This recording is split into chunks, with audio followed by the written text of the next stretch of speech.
మీరు బిగినింగ్ డేస్లో చాలా ఆల్మోస్ట్ బాగా స్ట్రగుల్ అయ్యారు. డోర్ టు డోర్ అంటే ఆఫీస్ టు ఆఫీస్ తిరిగిన సందర్భం అవును కదా, మీరు ప్రయత్నాలు చేశారు. అప్పుడు మిమ్మల్ని బాధ పెట్టిన సంఘటన కానీ ఆ స్ట్రగుల్ డేస్ ఒకసారి ఏదన్నా మీకు గుర్తున్నా? యాక్చువల్గా అది మీరు స్ట్రగుల్ అంటున్నారండి, మేము స్ట్రగుల్ అనుకోను. నేను ఇలా యాక్చువల్గా ఏదైనా అది మనకి ఇష్టమైన పని, ఒక డ్రీమ్ చేయాలంటే అది స్ట్రగుల్ ఎలా అవుద్ది? ఓకే ఓకే ఆ సుఖమైన పని ఫోర్స్ చేసేసి నన్ను యాక్టర్ ఎవరో ఇంట్లో పంపిస్తే అప్పుడు ఇదేంటి నేను అని మన గోల్ అది beautiful experience, it's not a struggle. Okay ఆ అందమైన ఎక్స్పీరియన్స్ని ఏదైనా ఇప్పుడు సపోజ్ మీరు అన్నారు కృష్ణంజీ గారు ఆకలితో ఉన్నారని అది అదొక గుర్తుంచుకోపోయినాక ఏదైనా సరే ఇప్పుడు అది నేను స్ట్రగుల్గా ఎప్పుడు ఫీల్ అవ్వాలి. యాక్చువల్గా దాంట్లో మీరు గుర్తుండిపోయే సంఘటన ఒకటైనా ఉంటుందిగా, ఆ ఆఫీసులో చుట్టూ తిరిగినప్పుడు చిన్న ఏమంటే ఇప్పుడు అది న్యాచురల్ అవుద్దండి ప్రతి చోట. ఇప్పుడు ఒక 100 మంది ఆర్టిస్టులు వెళ్తుంటారు ఆఫీస్కి, అందరికీ జవాబు చెప్పాలి, అందరితో చేయాలి. ఎవడో ఒకడు ఇసుక్కుంటాడు కో డైరెక్టర్, ఎలా ఇప్పుడు ఎందుకు ఇప్పుడు కుదరదు డైరెక్టర్ మీట్ అవ్వడం, అలా అటువంటివి ఉన్నాయి చిన్నవి. బట్ ఆ టైంకి ఫీల్ అయ్యి తప్పించి ఇట్స్ ఎ ప్రాసెస్. అప్పుడు బాధపడతాం, తర్వాత కరెక్టే కదా. ఇప్పుడు ఆఫీస్కి బోలెడు మంది వస్తుంటారు, అందరికీ జవాబు చెప్పి అందరికీ ఇచ్చేయాలని. సో పెద్దగా అలాగా నాకు పర్టికులర్గా ఏమైపోయిందని నాకు నా ఫ్రెండ్స్ డైరెక్టర్లు అయిపోవడం, వాళ్ళతో ఉండడం వల్ల నాకు అంత బ్యాడ్ ట్రీట్మెంట్ నాకు పెద్దగా జరగలే. అసోసియేట్లు ఫ్రెండ్స్ అవ్వడం, కో డైరెక్టర్లు నా వాళ్ళే పట్టపడి డైరెక్టర్లు అయిపోవడం. నాకు బిగినింగ్లో ఏమైందంటే, నాకు పోసాని కృష్ణమురళి తను చెన్నై వచ్చాడు, తెలుగు ఏదో చదువుకుని ఎంఏ చేసి వచ్చాడు. వచ్చి ఏం చేయాలనుకుని ఏదో రైటర్గా పరుచూరు గోపాలకృష్ణ గారి దగ్గర జాయిన్ అయ్యాడు అసిస్టెంట్గా. నాకు ఆపోజిట్ రూమ్ పోసాని. ఓకే, అతను పొద్దున్న లేపితే చిన్న మెష్లాగా చిన్న విండోలాగా ఉంటుంది అన్నమాట, చిన్న అక్కడి నుంచి అతను లేపితే ఇలా లేచేవాడు అన్నమాట. ఏంటంటే పాపం 3 వరకు ఆ ఫేర్ చేసేవాడు. గోపాలకృష్ణ గారు వెంకటేశ్వర గారు రాసిని 3 ఫేర్ చేసి పడుకునేవాడు. ఆ 2 hours స్లీప్ ఉండేది తనకి. తను ఫ్రెండ్ అయ్యి తన ఇన్సిడెంటే పరుచూరు గోపాల్. నాకు ఎక్కువ ఆఫీసుల చుట్టూ తిరగడం కన్నా Paruchuri brothers top writers whole industry వాళ్ళ ఆఫీస్కి వచ్చేవారు. డైరెక్టర్లు కానీ ప్రొడ్యూసర్లు కానీ కో డైరెక్టర్లు ట్రై చేసేవాళ్ళు కానీ లేకపోతే ఆ సినిమాకి సంబంధించిన వాళ్ళందరూ. సో నూతన్ ప్రసాద్ గారి ఇంటి పైన పరుచూరు బ్రదర్స్ ఆఫీస్ అక్కడ, ఆ పక్కనే సూర్య, మన హీరో సూర్య వాళ్ళు ఇల్లు మాట. సో అక్కడికి వెళ్ళి ఉండేవాడు నేను. మురళి అక్కడ ఉండు అనేవాడు. సో అందరూ అక్కడికి వచ్చేవారు కాబట్టి నెమ్మదిగా మురళి మా ఫ్రెండ్ అండి అని.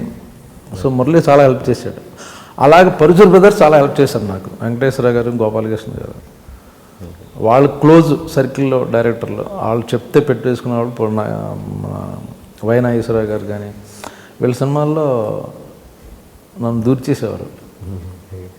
పోసాని గారు అప్పటి నుంచి రెబలేనా ఆయన మనస్తత్వం? అప్పుడు మొదటి నుంచి అలాగా అక్కడే ఉండి స్ట్రగుల్ అవుతూ తను రైటర్గా ఉంటూ మళ్ళీ ఎక్కడో తను పిహెచ్డీ చేయడానికి మళ్ళీ చెన్నై యూనివర్సిటీకి వెళ్ళి తిరిగి అంత స్ట్రగుల్ అయ్యాడు.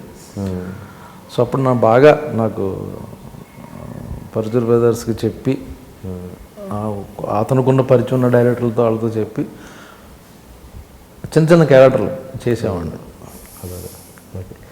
అంటే ఓకే, మీరు బేసిక్ అంటే మీరు ఇప్పుడు సరైన సక్సెస్ అన్నది ఇప్పుడు చూస్తున్నారు కదా. ఇంత ఈ 25 yearsలో పెద్దగా అంటే మీరు చిన్న క్యారెక్టర్లు వేసినా కూడా అంత మీ కెరియర్కి సరిపడా, మీ లైఫ్కి సరిపడా ఇన్కమ్ని సంపాదించుకున్నారా? దీని మీదనే ఇండస్ట్రీ మీదనే మీరు బేస్ అయి ఉన్నారా, లేకపోతే మీకు ఏదైనా అదర్ ఇన్కమ్? లేదండి, ఇండస్ట్రీ మీద అయ్యాను.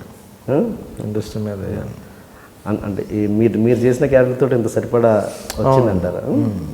ఓకే ఓకే, ఇప్పుడు సరైన బ్రేక్ కదా ఇప్పుడు అంటే. ఓకే, ఇంకేమైనా అదర్ ఉన్నదా? లేదు.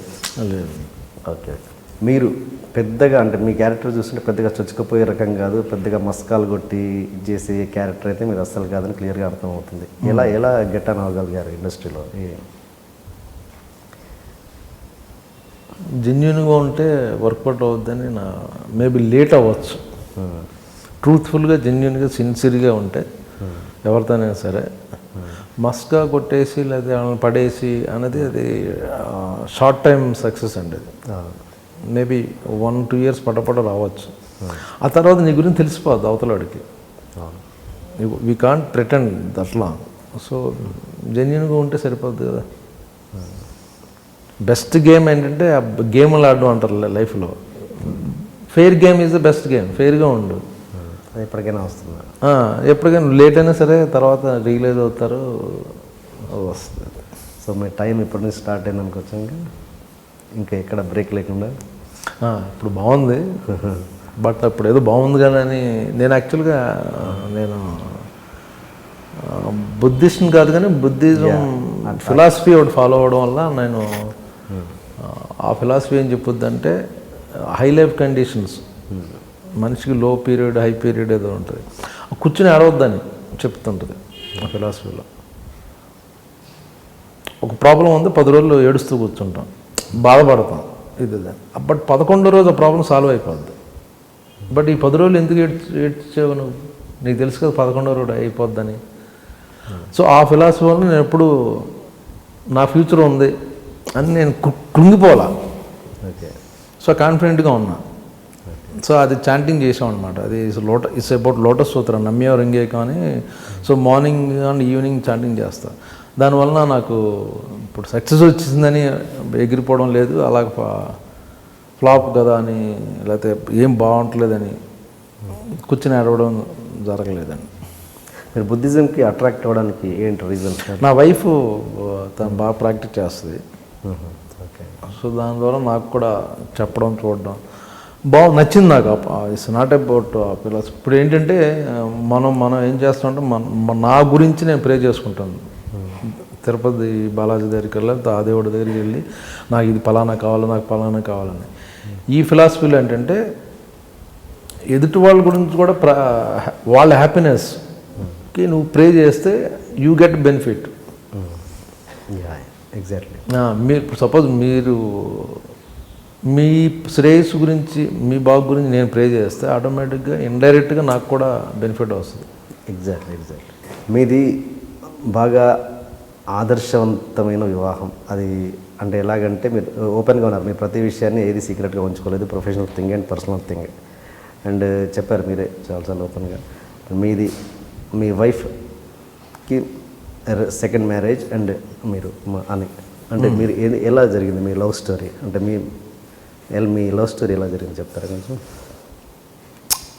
ఒకసారి చెన్నైలో ఉండేవాడిని, పరిచయం అవడం, వాళ్ళు తన వాళ్ళ హస్బెండ్ని డైవర్స్ ఇచ్చిన తర్వాత కొన్నాళ్ళు మేము జర్నీ చేసాం. తర్వాత నేను ఇద్దరం పెళ్లి చేసుకున్నాను.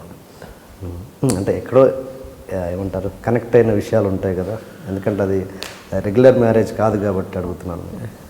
ఇప్పుడు అందరూ అలా చేసుకుంటున్నారు. రెగ్యులర్ ఏముంది అందులో, ఇర్రెగ్యులారిటీ ఏముంది? అంటే ఎక్కడో ఒక మనిషిని మామూలుగానే అవును ఎక్కడో నచ్చితే కనెక్ట్ అవుతుంది. అది పెళ్ళి అయినా పెళ్ళి అవ్వకపోయినా థింగ్స్ ఆర్ లైక్ దాట్ ఉన్నప్పుడు కనెక్ట్ అవుతాం కదా. అంటే ఇలాంటి కొన్ని గొప్ప విషయాలు కాబట్టి మిమ్మల్ని ఎక్స్ప్రెస్ చేయమని చెప్తున్నాను అంతే, ఫోర్స్ చేస్తాను. ఇందులో గొప్ప విషయం ఏముందండి? డెఫినెట్గా గొప్ప విషయం. అంటే ఒక ఆదర్శ పెళ్ళి అవ్వకపోవడం, ముందు అవ్వకపోవడం అన్నది మనం పట్టించుకోం. బట్ బయట వేరే అమ్మాయిని ఎలా కలిసి మనం ఎలాగ అట్రాక్ట్ అవుతాం, లేకపోతే మనం అవతల వాళ్ళకి ఎలాగ నచ్చుతాం అన్నదే మ్యాటరే. ఆ ఫ్లాష్ బ్యాక్ పెళ్ళి అయిందా లేదా అన్నది మనకు సంబంధం లేదు. ఓకే. అది అది అది అది అది చేయడానికి అది రిసీవ్ చేసే అది ఇంకో ఇంటర్వ్యూలో లవ్ ప్రేమ పెళ్ళి అనే ఇంటర్వ్యూ మీద పెడితే అందులో ఒక 2 hours దాని గురించి సెపరేట్ చేస్తాను. ఓకే.